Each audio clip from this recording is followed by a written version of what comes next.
Amerika Serikat kembali memperkuat benteng pertahanan Taiwan. Mereka mengajukan paket penjualan senjata besar-besaran senilai lebih dari belasan miliar dolar.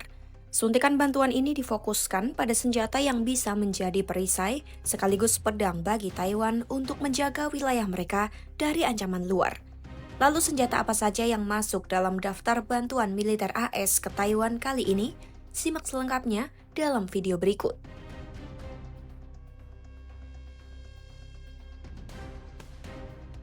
Pemerintahan Presiden AS Donald Trump secara resmi mengajukan paket penjualan senjata untuk Taiwan senilai lebih dari 11 miliar dolar atau sekitar 184 triliun rupiah kepada Kongres.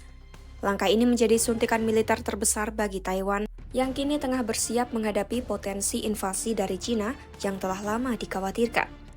Persenjataan yang dikirim difokuskan pada sistem tempur yang mampu memberikan keunggulan asimetris meliputi, pertama, High Mobility Artillery Rocket System atau HIMARS.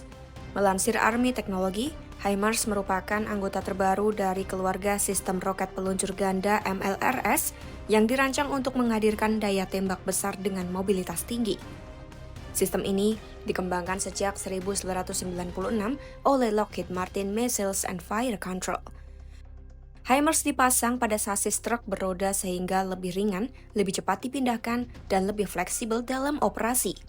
Fungsi utamanya adalah menyerang dan menghancurkan artileri musuh, konsentrasi pertahanan udara, truk logistik, kendaraan lapis baja ringan, pengangkut personel, serta mendukung serangan terhadap konsentrasi pasukan dan jalur pasokan.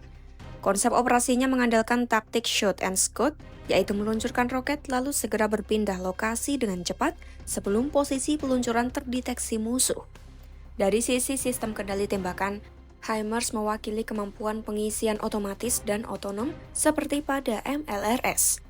Sistem ini dilengkapi Improved Launcher Mechanical System (ILMS) serta Improved Fire Control System (IFCS) yang ditingkatkan lagi dengan Universal Fire Control System (UFCS). Sistem kendali tembak berbasis komputer memungkinkan HIMARS dioperasikan oleh 3 awak, yaitu pengemudi, penembak, dan kepala seksi. Namun dalam kondisi tertentu dapat dijalankan oleh 2 orang, bahkan 1 prajurit saja. Keunggulan utama HIMARS terletak pada fleksibilitas amunisinya. Sistem ini mampu meluncurkan seluruh keluarga amunisi MLRS, mulai dari roket latihan jarak pendek hingga roket dan rudal jarak jauh. HIMARS dapat menembakkan roket guide MLRS, rudal taktik ATACMS, hingga rudal generasi baru Precision Strike Missile (PRSM). Kemampuan ini menjadikan HIMARS bukan hanya senjata artileri roket, tetapi juga alat serangan strategis jarak jauh. Dari sisi kendaraan, HIMARS dipasang pada truk 5 ton dari keluarga kendaraan taktis menengah FMTV. Bobotnya sekitar 10,8 ton, jauh lebih ringan dibandingkan peluncur MLRS M270 yang mendekati 20 ton. Satu unit HIMARS membawa 1 pot berisi 6 roket, namun tetap cukup ringan untuk diangkut menggunakan pesawat angkut C-130.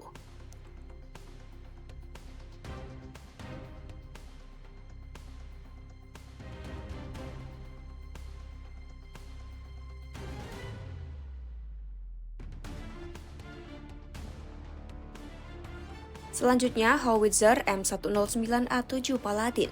Melansir Army Technology, senjata ini merupakan sistem artileri swagerak generasi terbaru yang diproduksi oleh B Systems sebagai peningkatan signifikan dari M109A6 Paladin yang telah terbukti dalam berbagai operasi tempur. Sistem ini dirancang untuk menjadi tulang punggung dukungan tembakan bagi tim tempur Brigade Lapis Baja Angkatan Darat AS, serta mampu digunakan dalam beragam skenario pertempuran.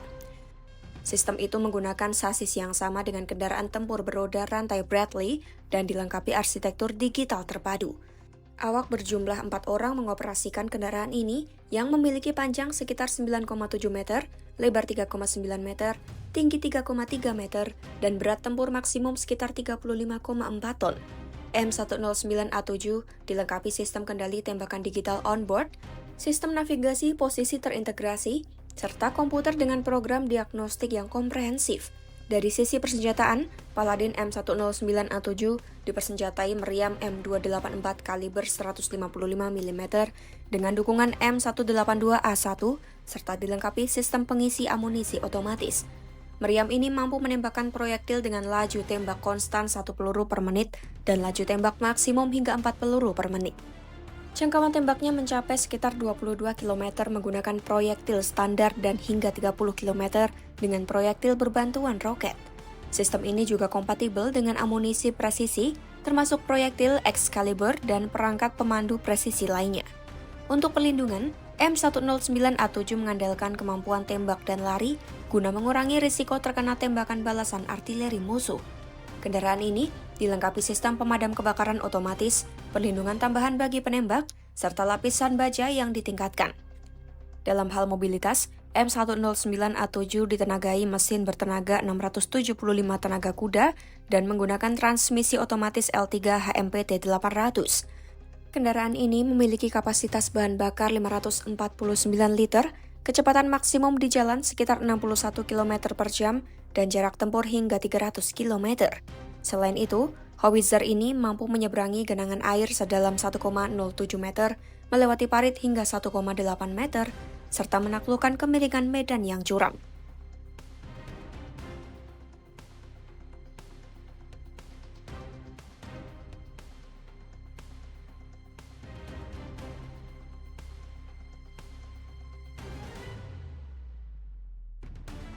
Ketiga, sistem rudal anti-tank Javelin. Melansir Army Recognition, FGM-148F Javelin merupakan rudal anti-tank portable generasi ketiga dengan sistem pandu inframerah pencitraan dan kemampuan tembak dan lupakan. Setelah ditembakkan, rudal tidak memerlukan penguncian atau pengarahan lanjutan dari operator sehingga awak dapat segera berpindah posisi untuk menghindari tembakan balasan. Javelin memiliki dua mode serangan, yaitu serangan atas top attack untuk menembus lapisan pelindung bagian atas tank tempur utama modern, serta mode serangan langsung direct attack untuk menyasar kendaraan lapis baja ringan, benteng, bangunan, dan target personel. Sistem ini dioperasikan menggunakan Lightweight Command Launch Unit yang lebih ringan dan ringkas dibandingkan peluncur generasi sebelumnya. LWCLU dilengkapi sensor thermal yang ditingkatkan, layar definisi tinggi, dan kemampuan akuisisi target jarak jauh. FGM-148 Javelin memiliki jangkauan tembak beberapa kilometer dan menggunakan sistem pandu GPS independen berbasis pencitraan inframerah sehingga tetap efektif dalam kondisi medan kompleks dan lingkungan dengan gangguan elektronik. Sistem Javelin dirancang untuk dioperasikan oleh tim kecil infanteri dan dapat dibawa secara individual, memberikan mobilitas tinggi di medan perkotaan, daerah pegunungan, maupun zona pendaratan amfibi.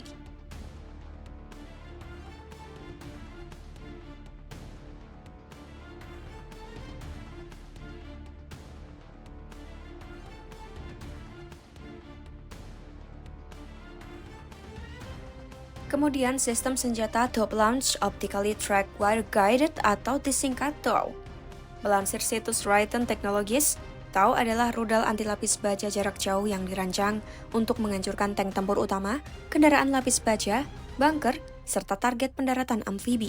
Sistem ini mengandalkan pemanduan optik melalui kabel, di mana operator mempertahankan bidikan ke sasaran hingga rudal mengenai target. TOW tersedia dalam beberapa varian utama yaitu TOW 2A, TOW 2B, dan TOW Bunker Buster. Sistem senjata TOW dapat ditembakkan dari berbagai peluncur dan platform, termasuk Integrated Target Acquisition System, kendaraan tempur Bradley, kendaraan anti-tank Striker, HMMWV, hingga kendaraan lapis baja ringan. Fleksibilitas ini memungkinkan TOW digunakan baik sebagai senjata statis maupun terintegrasi pada kendaraan tempur, serta mendukung operasi ofensif dan defensif. Untuk akuisisi target, peluncur TOW dilengkapi sensor optik dan thermal yang memungkinkan identifikasi serta pelacakan sasaran siang dan malam. Kemampuan ini menjadikan TOW efektif dalam lingkungan pertempuran yang kompleks dan sangat diperebutkan, termasuk medan terbuka maupun area perkotaan.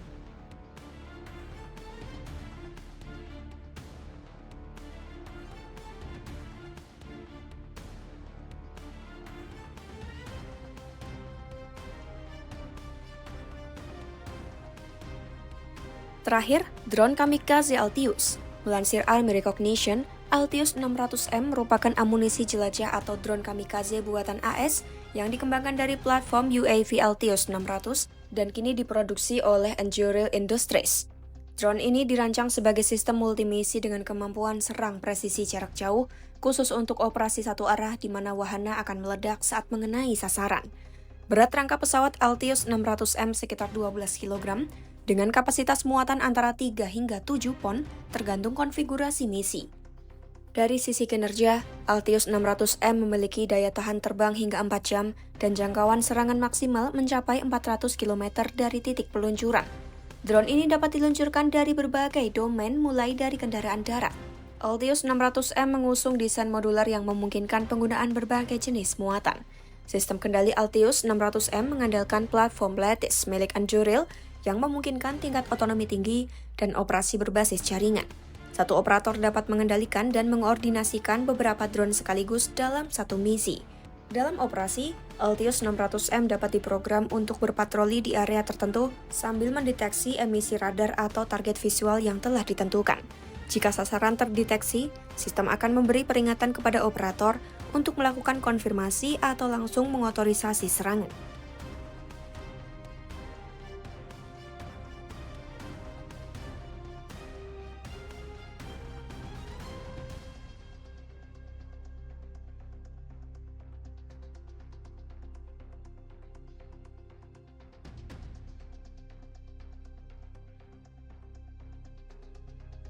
Rencana pengiriman bantuan militer ini pun menuai kecaman dari China.